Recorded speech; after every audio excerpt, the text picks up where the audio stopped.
దేశ రాజధాని ఢిల్లీలోని టెర్మినల్ 2 వద్ద నిన్న సాయంత్రం ఒక్కసారిగా కలకలం రేగింది. సాయంత్రం దాదాపు 4 గంటల 40 నిమిషాల ప్రాంతంలో విపరీతమైన గాలులు, భారీ వర్షం కురవడంతో రన్వే పార్కింగ్ బేలో ఉన్న గ్రౌండ్ సపోర్ట్ పరికరాలు గాల్లోకి లేచి అక్కడ పార్క్ చేసి ఉన్న 3 ఎయిర్ ఇండియా విమానాలను బలంగా ఢీకొట్టాయి.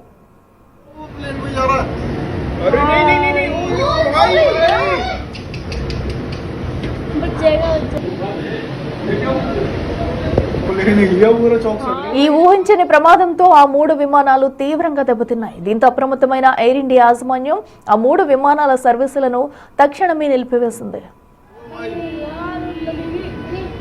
అయితే ఈ ప్రమాదం జరిగిన సమయంలో విమానాల్లో కానీ ఆ పార్కింగ్ బే పరిసరాల్లో కానీ ఎయిర్పోర్ట్ సిబ్బంది ఎవరూ లేకపోవడంతో ఒక పెద్ద ప్రమాదం తప్పినట్లయింది. ఈ ఘటనలో ఎవరికీ ఎటువంటి గాయాలు కాలేదని అధికారులు ప్రాథమికంగా వెల్లడించారు. కానీ ఒకేసారి 3 విమానాలు గ్రౌండ్ అవ్వడంతో ఢిల్లీ ఎయిర్పోర్టులో విమాన సర్వీసులకు తీవ్ర అంతరాయం ఏర్పడింది.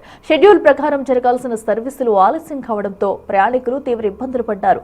ఎయిర్పోర్ట్ అంతటా కాసేపు గందరగోళ వాతావరణం నెలకొంది. ప్రస్తుతం సాంకేతిక సిబ్బంది దెబ్బతిన్న విమానాలను పరిశీలిస్తున్నారు.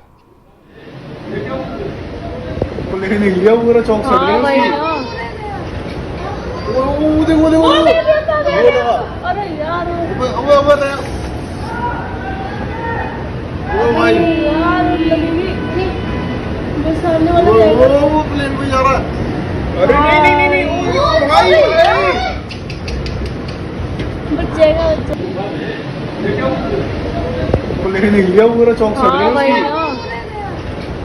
वो देखो देखो। अरे यार।